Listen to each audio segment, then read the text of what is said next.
So, hello, this is Erica Glessing, and I am so thrilled you are joining me today for the Creating Business Beyond This Reality Telesummit.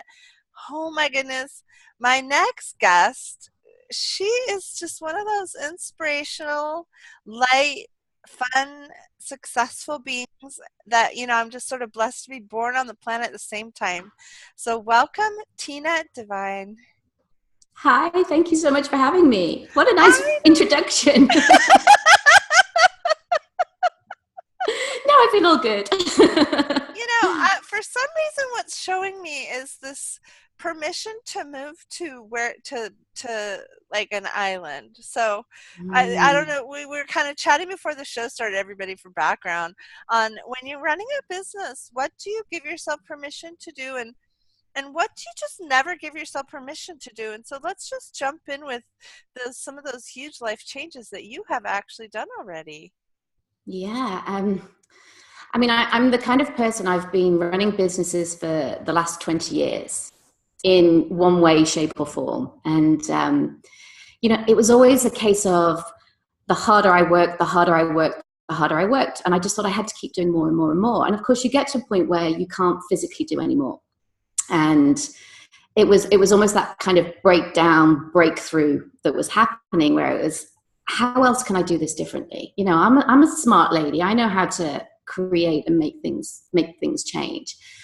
And one of the key things was this giving yourself permission. We spend a lot of time in our lives, our businesses, where we just think, I should do this, I have to do this, I need to do this, rather than what would be fun, what would be light, what would be exciting. Right? You know what I I mean? mean, we were just chatting about that this morning because I'm having this wild expansion into kids' books, and it's very Mm, philanthropic in nature.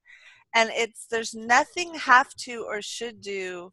And really, pretty much everyone says, like, you can't make money in kids' book, only one person out of 17 trillion can make money in kids books. But it's like my vision for it is so big, and it's about more than any one thing that lights me up so mm. much that now I'm coming into a summit interview and I'm all expanded, because I spent this morning working on my vision. There's a Yeah, concept. you're already stepping into it. You're already feeling it. You're already experiencing what's happening and all the emotions, and that creates the energy. And then you just follow the pull of that energy. It's, one of the key things for me is finding a business that really is your passion, something that you just love to do. And it doesn't matter what that is. You can make money out of anything, I as long really as do you're want to following. talk about that. I really do, because one of my Mm, clients, she really likes rocks.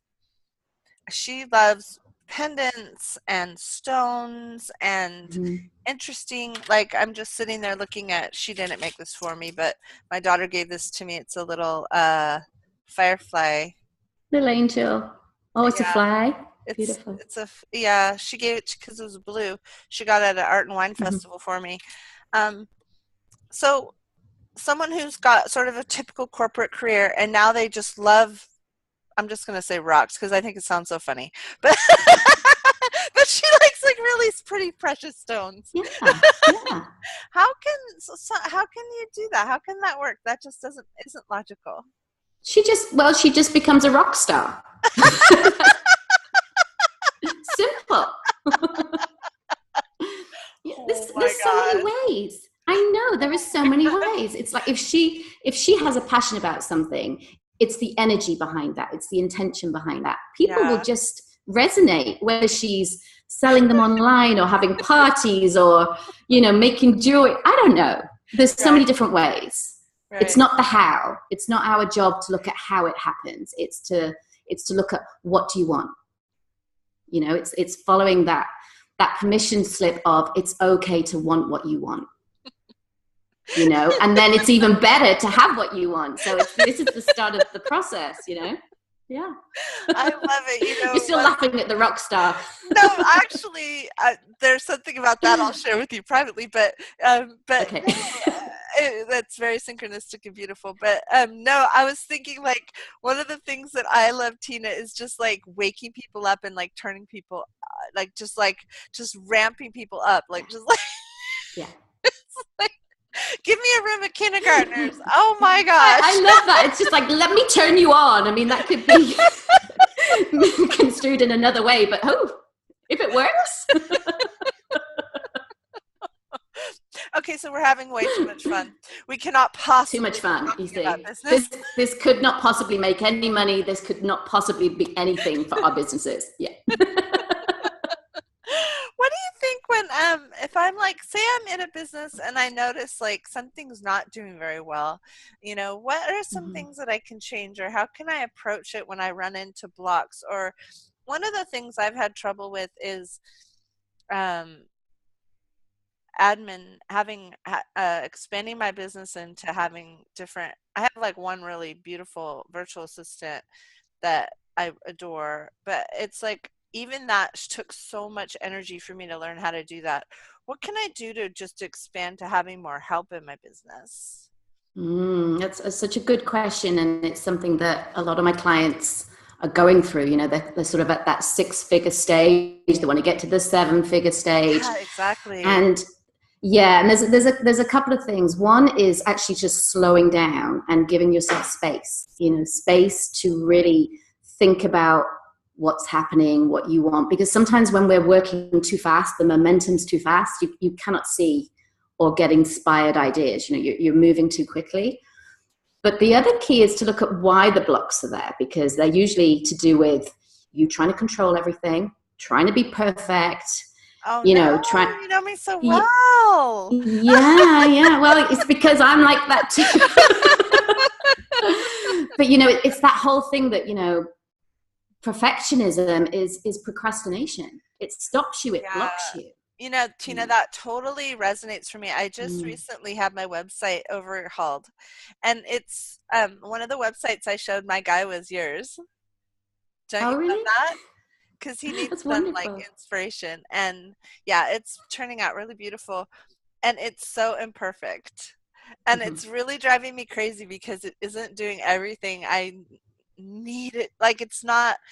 I Yeah. wanted it to have all Oh, my I can already feel books. the It contraction with doesn't I have need it, all I my want it. books. I There's your know. block. There's my block. But as a result of that, it had 2013 information, and a few things have changed Yeah. since 2013, right? Yeah. Like I'm not recognizable, right? Exactly. So it's So almost like you. it was actually uh, hurting my business to have it Mm, exist. And so I yeah. forwarded it to a different website for a long time.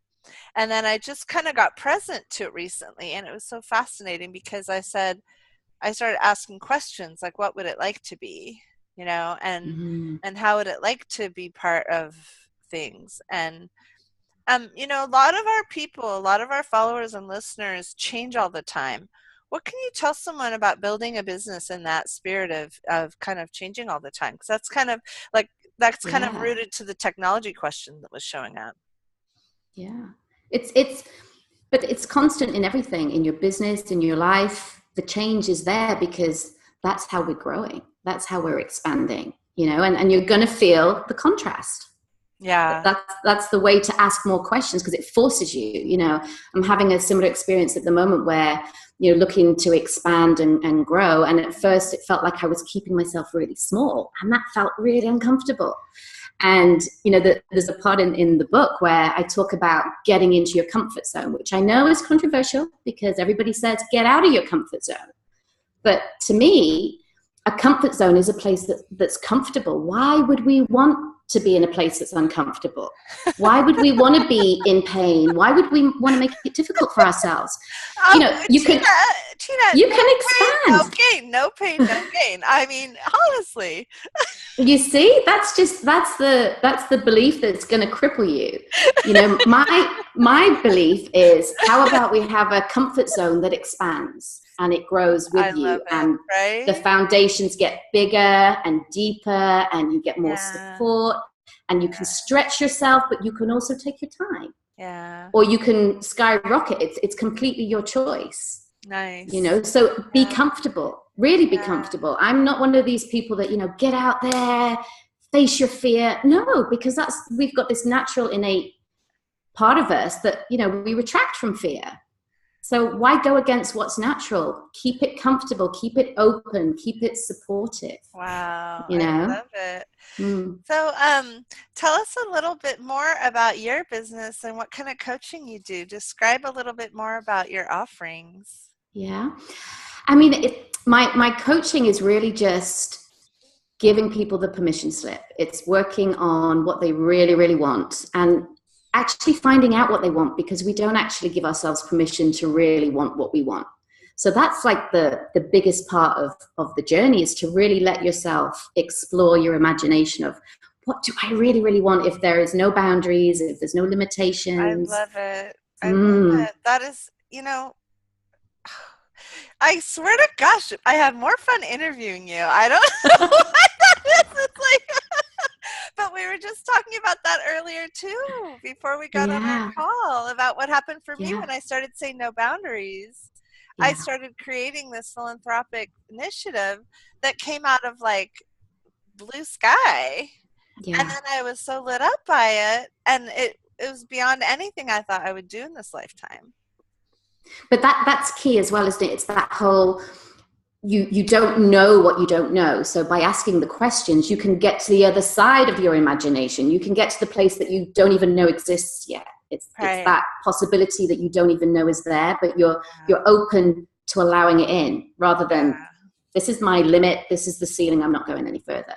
Or like So it's really exciting to ask the questions. I had a friend who wanted to take goods to the Philippines. She traveled there twice a year to see family. And Mm-hmm. she's like, when I'm like wealthy, I'll do this. And I was like, you know what? I'm thinking that if you just told people you were going, because she liked to bring like little toothpaste little kits, Yeah, little like she knew exactly what she liked to bring. She liked to bring shoes and little self cleaning, just little kits for combing your hair and brushing yeah, your teeth and just things like that. And she knew her communities really, really well. She knew what they needed, and she was flying. So all she had to do was get bags of stuff and then pay the mm-hmm. shipping as she took them over herself. And she goes, well, when I get rich, I'm going to do that. And I was like, or what else? And she started really just, because isn't it obvious to you and me, like she could just do it? Like just tell people you're going over there, And you know that, and then put some somebody, buckets before you out, know and it, somebody's given you yeah, the money, or somebody's given you the or flight, they're or getting yeah, the kits. Or they're, yeah, oh no, yeah. she was already paying for the flights because she was seeing family. It was in her budget. Mm-hmm. It was already in her budget to go there.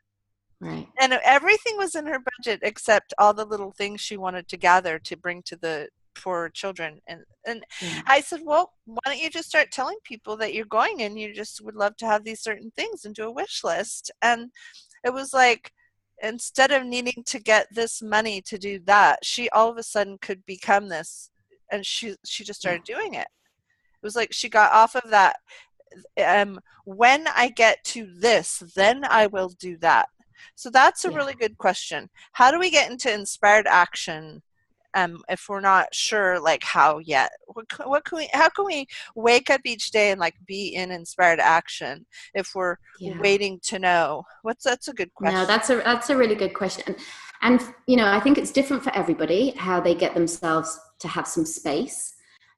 For me, I love to have either a walk on the beach, or, a 10-15 minute meditation, or go for a run. It's anything that gives you some me time and some quiet space where you can receive, where you can Yeah, actually shut your mind off a little bit and yeah, just receive the impulse. And it's really getting to that place of trusting your intuition, where yeah, you're walking along and it's like, have you spoke to Erica? It's like, I'll just give Erica a call, and then something happens from that. It really is the inspired action, but one step leads to another to another. It's without planning too far ahead. I find that when I start thinking too far ahead, then it gets down to the hows and the whys and panic and overload. Whereas, it's true. This is what we do. We start getting a whole, model in the brain. There's no focus. Whereas if it's just one thing at a time, one thing at a time. And so Yeah. each day I really just pick 2 or 3 things that need to be done that day.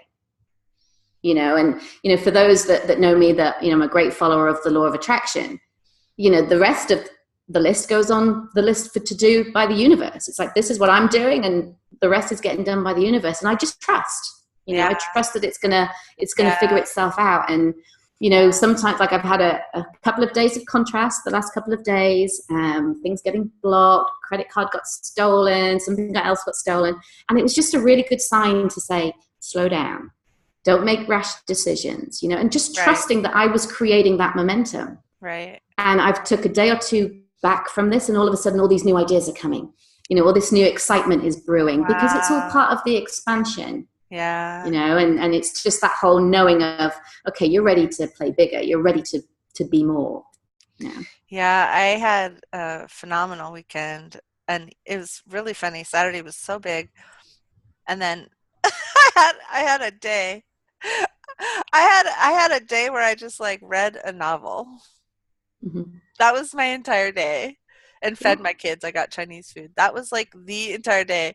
It was a weekend day, but it was funny because I think sometimes entrepreneurs don't give themselves like a day. Like, they think if they're not, they have to constantly be working or constantly be doing, and that regeneration time in that space, that's really generative. I loved how you brought that up. Thank you.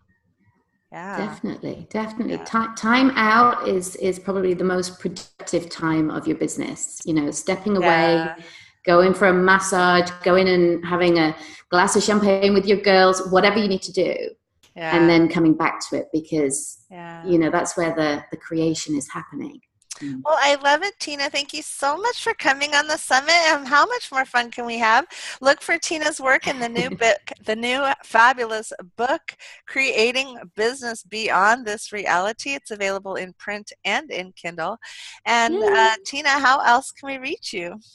Okay, so you can reach me on my website, which is www.tina-devine.com. And Devine is spelled Devine. Not quite heavily just yet, but awesome. Getting there. Thank you. Thank you so much for having me. Sure.